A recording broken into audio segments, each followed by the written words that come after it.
guys, welcome back. I'm Laura Wilkie with Down Home with Lemon Pie, and I'm going to share with you guys how we are changing our school curriculum this year. We're doing Creation to the Greeks, how we're changing it to make it work for our family.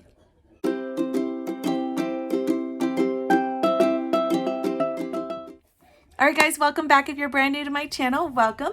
I'm a Christian stay-at-home homeschool mom. I have 7 kids, including our brand new little one who is just a little bit over a month old. And my other kiddos, my oldest is 11, and they go all the way down to the newborn. So for this school year, we have been working on My Father's World, Creation to the Greeks. And I love My Father's World programs.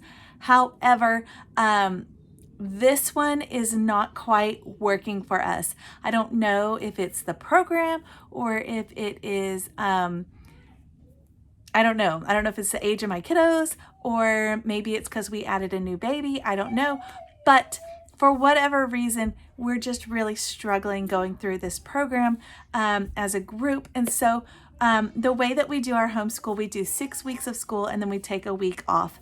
And we do 3 terms of that. So each one of those is a term. So after we have done 3 terms, we take a winter break. So during our winter break, I kind of reevaluated and changed up the way that we're going to do the next 3 terms. So our second semester, which is term 4, 5, and 6, and basically the second half of Creation to the Greeks. So we are changing it completely. We're keeping some things the same, but we're changing a lot.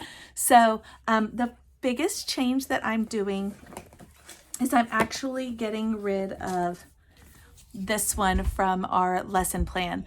I love this book. It's great, but I think it's a little bit over my kid's head. My oldest can pick it up, but as a group, we're not really getting that much out of it. And I've noticed with this curriculum that is kind of consistent. It seems like my oldest, who is my 5th grader, is getting a lot out of it, but everybody else is just really bored and dull and it's not working. So, and they're actually leaning on her. So when I ask a question, they're all just like, oh, we'll just ask her. She knows, because we don't know. And they're not even interested. They're not finding it fun. So we're changing that. So I think this is we're getting rid of that for this next semester. And we are also going to get rid of this one. This is a good book too. It's got lots of activities and things to do. However, most of them are too complicated or too time consuming or too advanced, to this or that, too many supplies, to whatever. And we're actually not even using this that much. We are reading some of the information parts, but like I said, we're not really getting a lot out of it. So we are taking both of these books out of our curriculum for this next term. We're just going to put them on the shelf, and maybe when we get older in future years, we'll pull them back out. I don't know. We are replacing those with this one. We're actually replacing both of those with Story of the World, Volume 1. My Father's World in future cycles uses Story of the World. They just skip Volume 1. And if you go to their website, it tells you that the reason they skip it is because they prefer to use history straight from the Bible. I was on board with that, except that the kids are just bored. So we're going to put those away. We're going to start here. I kind of looked at where we had left off. We had left off about week 17 in My Father's World. And we're picking up this. I kind of compared it. It doesn't match up exactly, but it's pretty close. That we're going to pick it up around chapter 15 is where we picked it up. It has these short little stories. We've already done chapter 15 and 16 actually, and the kids are already enjoying this so much more and getting so much more out of it. So they're interested, they're listening, they're not just daydreaming. I'm going to continue this. It looks like this has, let me see what it was. This has 42 chapters. It actually goes past where my Father's world was going to carry us. So around chapter 25 is where my Father's world would stop in our teacher manual. So we're just going to continue this, and when we end, we'll pick up volume 2 for the next year. So I'm actually doing 1 chapter a day. This will take us less than the rest of our school year to finish this whole thing, and we'll actually go further historically through history than we would have with the other one. And then the next My Father's World actually picks up at where this one leaves off. So there would have been, I guess, a gap anyways, I guess. So anyway, I did pick this up, and we're already loving that. And I picked up the activity book. Now this one I was not, I didn't know what to expect, but I love it so much more. So I'm actually going to put the, most of our My Father's World worksheets, the student sheets, aside and use this instead. I love this. I love this. I did not know this existed. So if you guys are already using it and you're enjoying it too, let me know. But I'm loving it. So each chapter, it has all of these things. It has activities. It has like hands-on activities. It has in the back map worksheets that similar to the student sheets in My Father's World. It has coloring pages that go along for my little guys. Like I could make copies of those and they could work on them while I'm reading to them. It has like I said, hands-on activities and craft projects. It has review questions. So after I read the story, if I needed help coming up with some questions to kind of quiz the kids to see if they took it all in, it has that. It has questions and answers. It has, guys, it has all the things. It has additional things like books and resources that we could pick up from the library if they're particularly interested in a certain subject or whatever. I'm loving this so much. It almost is the whole teacher manual plus the student sheets plus this all in one. And I think this is how we're going to stay. I think I'm just going to continue with this instead.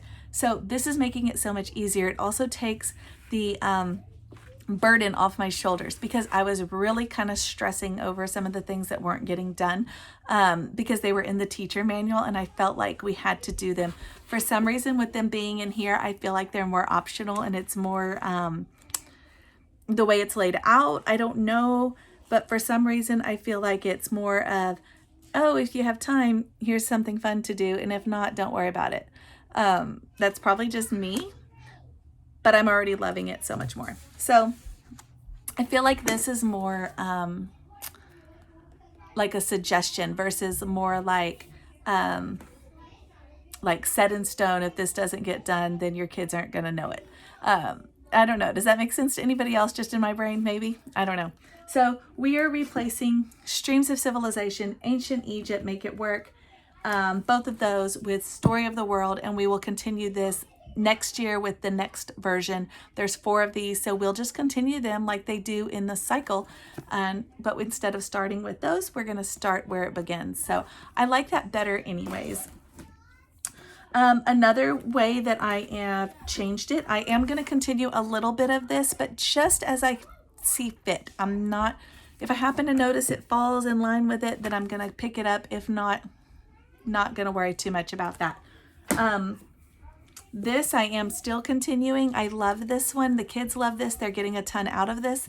So we read the Bible section that My Father's World has listed, and then we read this that goes along with it. And it kind of is like a great Bible study. So, for example, today we read Joshua 6. We actually read 5 and 6. And then we read this, which gives you some more information, kind of those, kind of that proof, kind of the where it is now, puts it all into perspective, that kind of thing. So we're still using this. This is like our Bible study. And then the other one is our history. So we're doing both of those. Another thing that I am doing to simplify it and make it work for our family is I am getting rid of these we read the first one and we loved it. It was so, so good. The kids loved it. We started this one. My little guys are not interested. My big girls kind of, but they're a little, and I didn't even get to this one, but they're a little bit more over their heads. Not only that, every year I have books I want to read with my kids, and every year we don't get to them. So this year I'm going to do that instead. So I'm going to shelf these for now, along with Homer, the Iliad and Odyssey. I'm going to shelf all of those for now. We will worry about them later when we get bigger and more interested, when we can sit for longer periods of time, when I just don't have so many little bitty ones.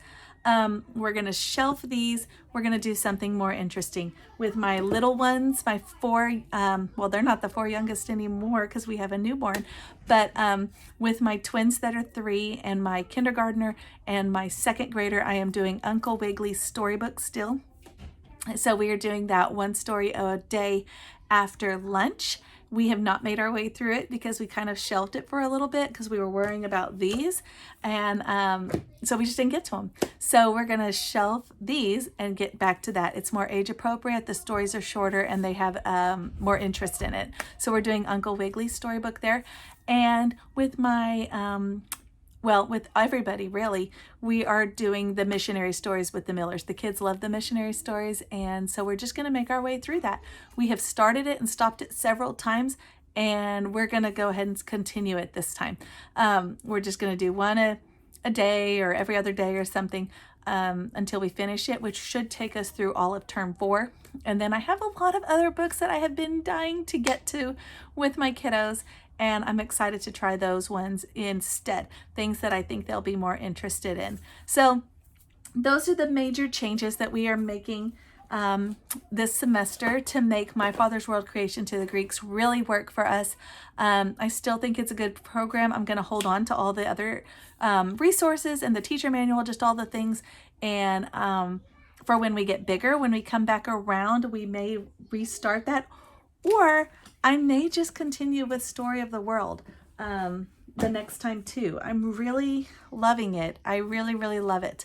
So anyway, we're going to continue this. Like I said, about chapter 15 was where we were picking up, which was about halfway through My Father's World. And we're going to just continue it on. It's fun and they're enjoying it. We've already learned about the Phoenicians, and we have already learned about the very first library when it was created. So that's exciting. All right, we are still doing this. The kids like this, but I want to share with you guys how we're doing this because I know a lot of people are stressing over this, and we are not stressing over this. We are doing these as flashcards, and each week we add one word and one Greek word, and during morning time, I just have a stack of these on index cards, and we just go through, and I'll say the Greek word and they tell me what it means, the English word. So for example, I say pyro and they say fire, that kind of thing.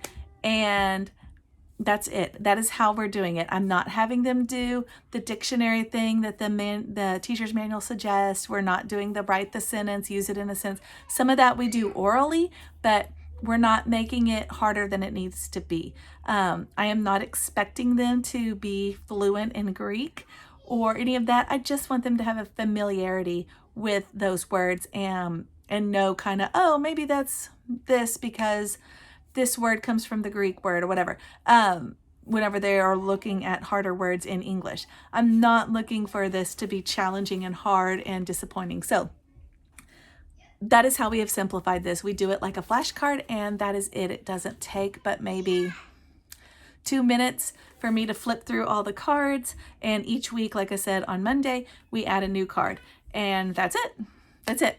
That's it. I give them the ideas like, pyro, that means fire. And then I give them some other words that are in English that come from that word, like pyrotechnics and things like that. So we just don't make it real hard. We don't make it harder than it needs to be. So don't stress over this if you don't have to. But anyway, I hope that gives you guys some ideas and suggestions, seeing how we are simplifying it. I hope it relieves that burden off your shoulders. I know that sometimes you feel like you can't change it because that's what the teacher manual says. And when you hear of another family or another parent and how they're changing it, it kind of, I don't know, it kind of gives you that freedom to let go of some of those. So that is how we are doing it. I hope that's helpful. Stay tuned. I'm going to share with you guys our journey and how things are going. If you haven't already checked out some of my other videos, head over and check them out. And if you haven't subscribed, please do that as well. I will see you guys next time.